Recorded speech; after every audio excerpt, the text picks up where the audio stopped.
ತೋರಿಸ್ಬೇಕು. ಪ್ಲೀಸ್ ಮುಂದೆ ಬನ್ನಿ. ಗಂಡು ಮಗು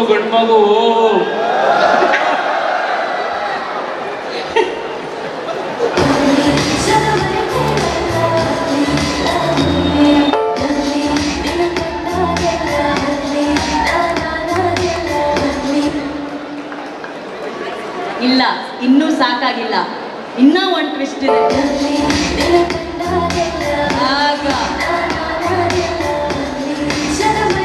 ವಸಿಷ್ಠ ಸಿಂಹ ಅವರ ಅಭಿನಯದ ಲವ್ಲಿ ಚಿತ್ರ ಇದೇ ಜೂನ್ 14 ಬಿಡುಗಡೆ ಆಗ್ತಾ ಇದೆ ಎಲ್ಲ ಚಿತ್ರಮಂದಿರಗಳಲ್ಲಿ. ರವೀಂದ್ರ ಕುಮಾರ್ ಅವರ ನಿರ್ಮಾಣ, ಚೇತನ್ ಕೇಶ್ ಅವರ ನಿರ್ದೇಶನ.